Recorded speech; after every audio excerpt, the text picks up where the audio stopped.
The Jefferson County Post would like to welcome Jefferson County Mayor Alan Palmieri for an interview.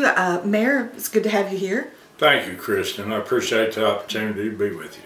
We're just going to jump in, and last night there was a County Commission meeting, voting meeting, and the County Commission voted 17-3 to double the wheel tax in Jefferson County, and that was in response to discovering that we are pretty far in debt.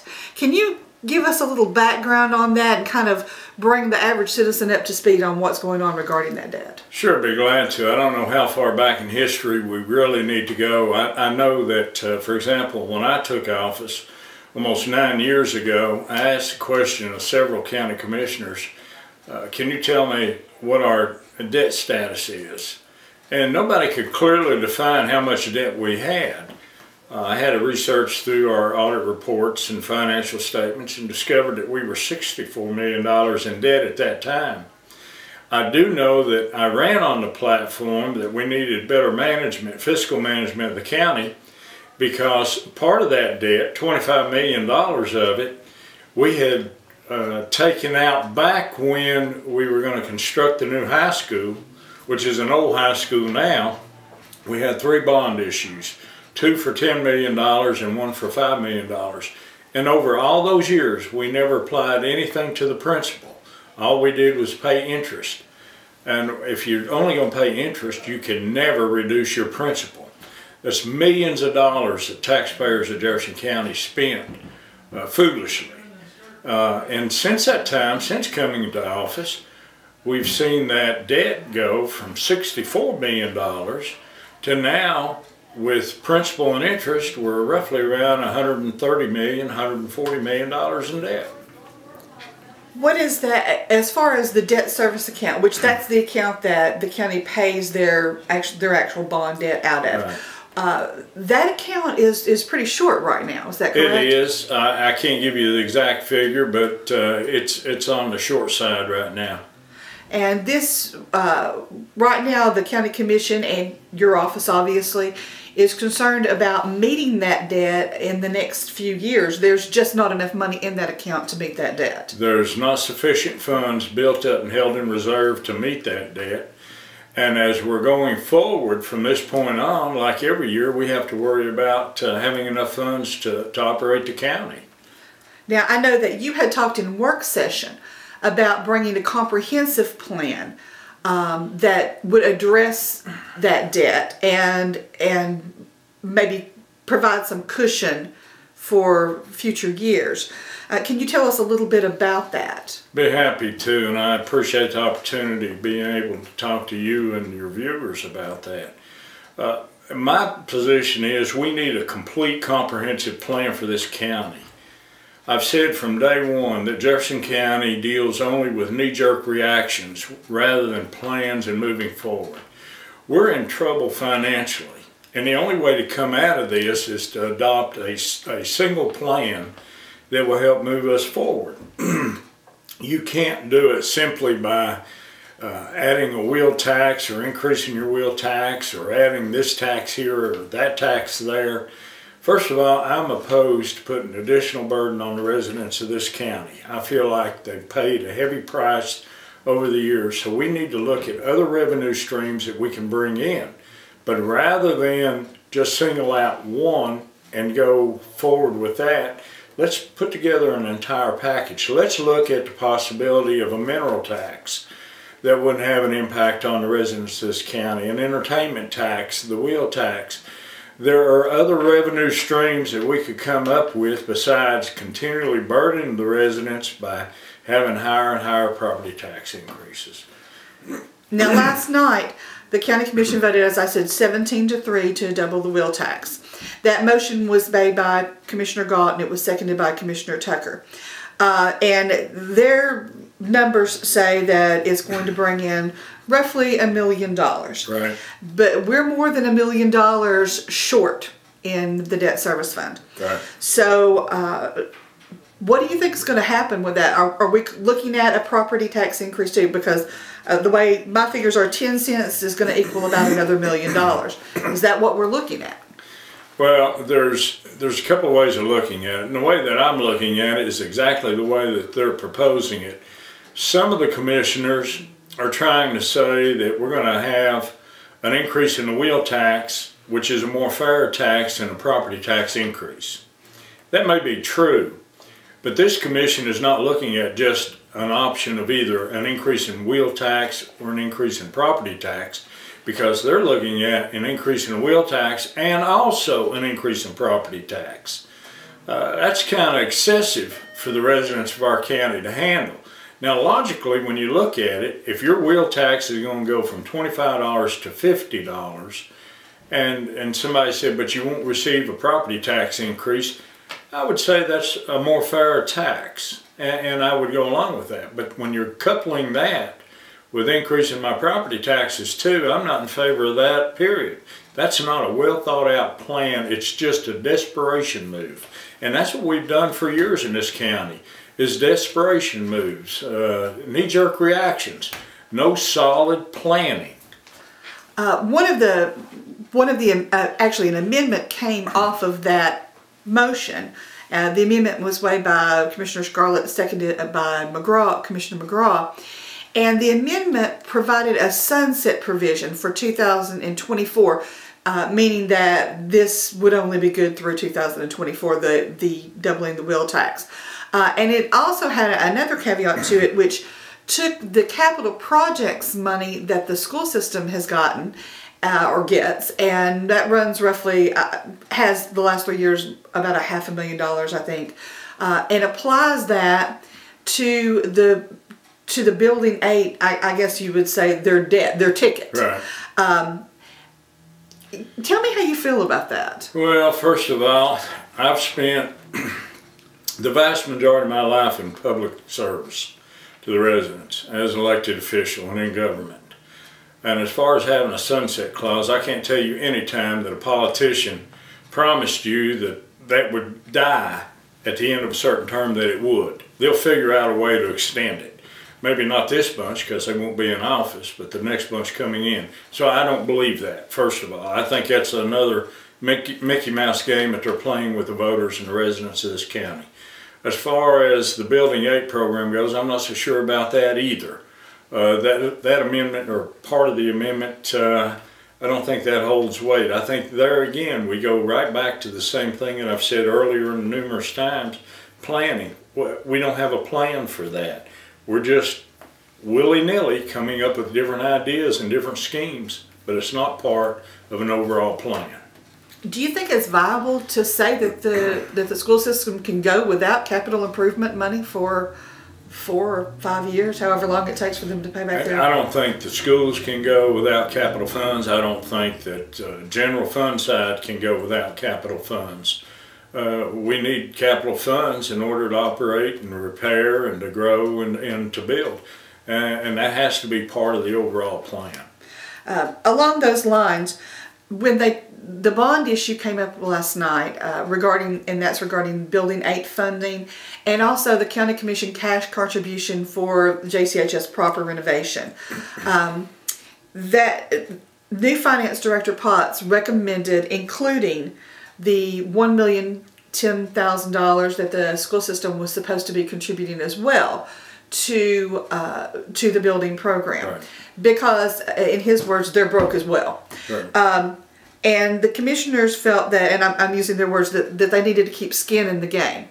Tell me how you feel about that. Do you feel like that they should have followed the advice of the finance director, or are you on board with what they did as far as not including that $1 million? I have some trusted allies on county commission and individuals that I have a great deal of respect for. That would probably vote different than I would on that issue. But also, being mayor of Jefferson County and being the chief executive officer, I believe that the finance director's advice should be followed. I know he spent an enormous amount of time going over the numbers, trying to put together something that would be the most beneficial to the county.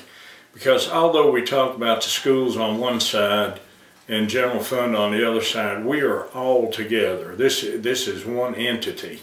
that we have to be concerned with. And I think he's doing his very best to make certain that we as a whole come out in the best that we possibly can. So I strongly support what the finance director came up with. Let's switch just a little bit and let's talk about adequate facilities tax. That was a topic that came up last night, and that's going to be a future topic. You know, it's going to the budget committee and it's going to be on the agenda for the next work session. How do you feel about the adequate? Well, first of all, let's let people know what the adequate facilities tax is for those who don't, and then tell me what you think about that. The adequate facilities tax is a very bad law. See Dick run, Jane. It was a very bad law that Jefferson County adopted several years ago, and it's set up so that on any new construction or building, whoever the developer is or whoever the property owner is going to have to pay $1 per square foot on their home. For example, if you built a 1,300 square foot house, in addition to your building permits and the cost of the construction itself, you're going to have to pay $1,300 more. Now, one of the bad aspects of that law that Jefferson County adopted is 100% of that goes to the schools. Not one penny goes to cover the cost of operation. It doesn't go to maintain or operate the building inspector department. Doesn't go for the secretarial staff. Doesn't go for the building inspector. 100% of it goes to the schools. Now, who would adopt a law that you can't even recover the cost of the operation for? I think that's unheard of. Outside of that, I think it's a bad law. I think it was put in place to discourage growth. That in itself is not a good, wise decision. Jefferson County needs growth. All communities need to have growth. You need to be able to control your growth. You need to be selective in your growth. But you can't discourage growth, especially now during difficult economic times. That discouragement of growth has hurt us severely. Okay, let's, another new kind of thing has come up, and that is the Building Oversight Committee and hiring an advisor to oversee Building 8. Are you in favor of the adoption of this new committee and this new position? I'm not in favor of that committee, and I'm not in favor of the position itself. If you look at it, the architects have somebody on staff supposed to oversee the quality of the construction. Has the county been happy and pleased with that? I don't think so. Has the quality of the workmanship been at a level, in my opinion, that it should be? No, it hasn't. Something needs to be done. But forming another committee, which is government's way of just adding bureaucracy to something, is not the answer. I think this should have been handled with the architect and the individual that's doing the oversight. And going back to our debt, are you going to present a comprehensive package? I mean, they've already done the wheel tax, but obviously that's not getting us there. Are you going to present something to the county commission? Twice I've stood before county commission. I've encouraged them to let me try to work with them, put together a comprehensive plan, and so far they're just going out willy-nilly and doing what they want. So it's one of those things where we're famous in Jefferson County for a couple of things. One of them is controversy, and the other is everybody wants to be in charge, and not everybody knows what's going on, but they still want to be in charge. So I guess at this point in time, I don't want to invest all the hours and the sweat and the research and everything that you've got to do and not be listened to. And it seems like they're just hell-bent on going the direction that they're going in. So as long as they've got the votes, there's not much I can do. One of the famous phrases that you have used over and over in interviews has been kicking the can down the road. Is this the result of kicking the can down the road? Obviously you saw it coming. You've talked about it several times. Is where we are now, is this because we've kicked it on down the road and we just can't kick it any further? It's unfortunate, but I think that it is just kicking it down the road. When we gave the school system $53 million, the question is not whether that was sufficient or not. It's not whether that was a good idea for them to build 2 schools with it. It's not a question of whether or not they should have fixed the high school that we had. The question was, when you give away $53 million, How do you pay the debt service on that? How do you pay it back? Well, some of the county commissioners that we had that are no longer with us, and some of them that are still on county commission, said, and they made a big issue out of it, we can give the schools $53 million without raising taxes. It can't be done because we didn't have $53 million in reserve just to hand over. Anybody should know that. But a lack of financial understanding and a lack of planning has put us in a position now where it's critical. Our finances are in critical shape. Perhaps the most critical of all since modern times. Now, what can be done about it? It's never too late, but it's going to require experience. I made a statement the other night at the county commission meeting. If you're a county commissioner and you can't read an audit report and you can't read a financial statement, you don't belong on a budget committee. You don't belong on a finance committee. In fact, I'm not sure you ought to even vote on a budget. And that's unfortunately the case that we have before us. We'll have some decision makers that can cast a vote to either put us in worse shape or better shape that may not have the experience. So, last question here. We're coming into budget season. February starts budget season. Right. Forecast a little for me. You know that things are coming up, and it's beyond just this issue that we're dealing with right now, because this is outside of your regular budget issues. So, so forecast a little for me and tell me what you see coming up and how you think we're going to be. What are we going to see when July 1 rolls around? Fiasco in grand glory is what I can forecast coming forward. And this is just my opinion and my expression. You know, in the state of Tennessee, the funding agent, which would be the general fund, the county commission, gives the school system money. That is where their involvement stops. We cannot tell the schools what to do with the money. If they ask for $1 million to buy buses, and we give it to them, and they decide to take that $1 million and build basketball courts, there's nothing that we can do about that. I'm a firm believer that what we need to do is look realistically at the general fund side of the budget and look at the school budget. We have gone without, there's only 2 departments that have had excess funds over the last 6-7 years. That's law enforcement and the schools.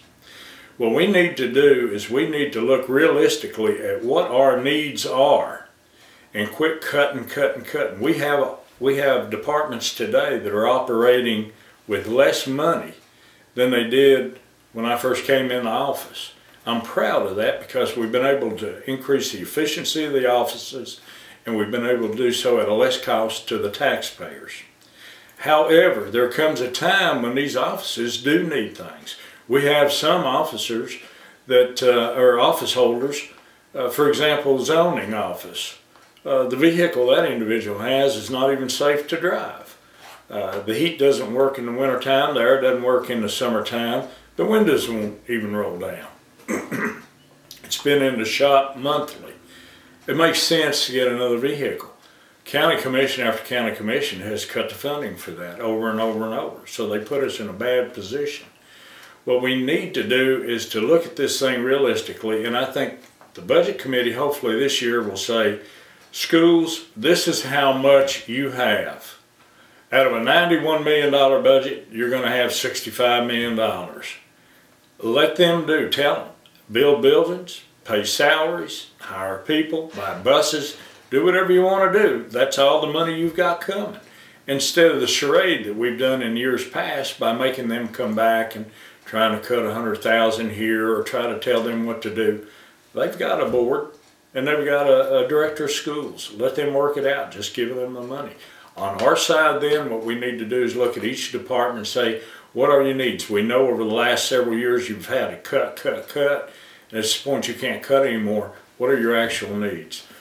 Will that happen? I don't think so. I hope it would. I think it'd be a smoother system, and I think it'd be better for everybody.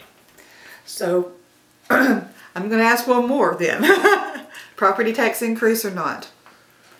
I'll veto it if it comes in. I understand that we need to have an increase to help pay.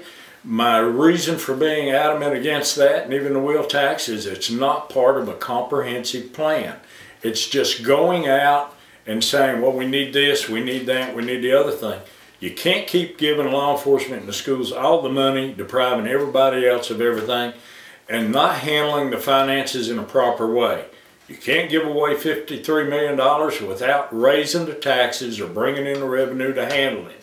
And we're continuing to put the burden on the least of us that can afford to pay it. And I'm not in favor of that. And I'll veto it, and they can override it.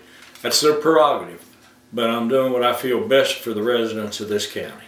Well, thank you very much for joining us, Mayor. As always, it is a pleasure to interview you, and you are candid and forthcoming, and we appreciate that. Thank you, Kristen. It's always a pleasure. Well, thank you very much.